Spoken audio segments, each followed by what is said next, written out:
पंचतंत्र की कहानी। शिकार का ऐलान की कहानी। सालों पहले एक घने से जंगल में कुछ जानवर रहा करते थे।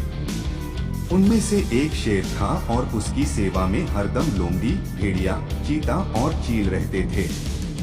लोमड़ी को शेर ने अपनी सेक्रेटरी, चीता को अपना अंगरक्षक और भेड़िए को अपना गृहमंत्री बना रखा था। इनके अलावा चीता दूर दूर की सारी खबरें लाकर शेर को देता था, यानी वो खबरी का काम करता था।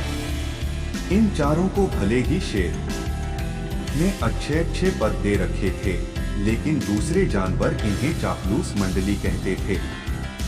सबको पता था कि चारों कोई काम करें चाहे न करें, लेकिन शेर की चापलूसी खूब अच्छे से करते हैं। रोजाना चारों जानवर शेर की बढ़ाई में कुछ शब्द कह देते थे, जिससे वो खुश हो जाता था। इन सब के चलते जैसे ही शेर शिकार करता था, तो अपना पेट भरने तक खाने के बाद वो अपने चारों घास पद में बैठे जानवरों को बाकी का हिस्सा दे देता था। इसी तरह लोमड़ी, भेड़िया, चीता और चील की जिंदगी बड़े ही आराम से कट रही थी। एक दिन खबरी चील ने अपने चापलूस दोस्तों को आकर बताया कि काफी देर से सड़क के पास में ही एक ऊंट बैठा हुआ है। भेड़िया ने सुनते ही पूछा कि क्या वो अपने काफिले वालों से बिछड़ गया है। चीते ने इस सवाल को सुनते ही कहा कि चाहे जो भी हो, हम उसका शिकार करवा देते हैं शेर से। उसके बाद कई दिनों तक आराम से उसे खाएंगे। इस बात को सहमति देते हुए लोमड़ी ने कहा कि ठीक है, मैं जाकर राजा से यह बात करती हूँ। इतना कहकर सीधे लोमड़ी शेर के पास पहुंची और बड़े ही प्यार से बोली, महाराज, हमारा दूत खबर लेकर आया है कि एक ऊंट हमारे इलाके में आकर सड़क के किनारे में बैठा हुआ है। मुझे किसी ने बताया था कि मनुष्य जिन जानवरों को पालते हैं, उनका स्वाद काफी अच्छा होता है, एकदम राजाओं के खाने के लायक। अगर आप कहें तो मैं यह ऐलान करवा दूं कि वह ऊंट आपका शिकार है। लोमड़ी की अच्छी बातों में आकर शेर ने कहा, ठीक है। इतना कहते ही वह उस जगह पर पहुंच गया जहां ऊंट बैठा हुआ था। शेर ने देखा कि वो ऊंट काफी कमजोर है और उसकी आंखें भी काफी पीली हो चुकी हैं। उसकी ऐसी हालत शेर से देखी नहीं गई। उसने ऊंट ने पूछा कि दोस्त, तुम्हारी ऐसी हालत कैसे हो गई? कराहते हुए ऊंट ने जवाब दिया, जंगल के राजा, क्या आपको नहीं पता कि सारे इंसान कितने दयाहीन होते हैं? सारी उम्र मुझसे एक व्यापारी ने माल ढुलाया। अब मैं बीमार हो गया तो उसने मुझे अकेले मरने के लिए छोड़ दिया। उसने सोचा कि मैं उसके किसी काम का नहीं रहा, इसी वजह से अब वो मुझे अपने साथ नहीं रख रहा है और न ही मेरा इलाज करवा रहा है। अब आप ही मेरा शिकार कर दीजिए ताकि मुझे इस दर्द से मुक्ति मिल जाए।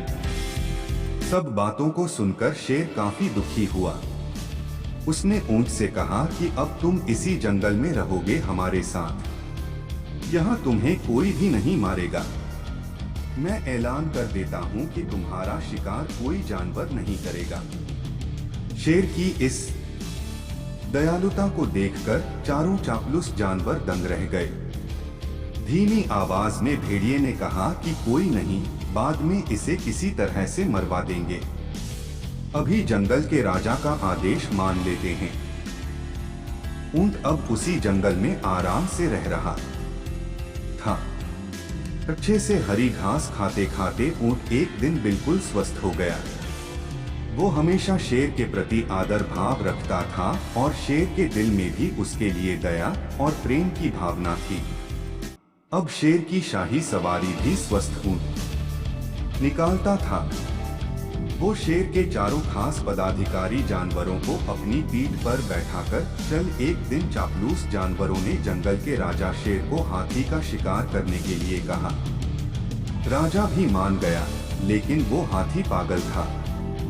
उसने शेर को बुरी तरह से पटक दिया। किसी तरह से शेर पागल हाथी से बच तो गया, लेकिन उसे काफी चोट लग गई। अब बीमार शेर बिना शिकार किए किसी तरह से अपनी जिंदगी जीने लगा।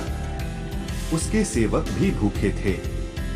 उनके मन में हुआ कि आखिर ऐसा क्या करें कि कुछ खाने को मिल जाए। फिर उनका ध्यान हट्टे कट्टे हो चुके ऊंट पर गया।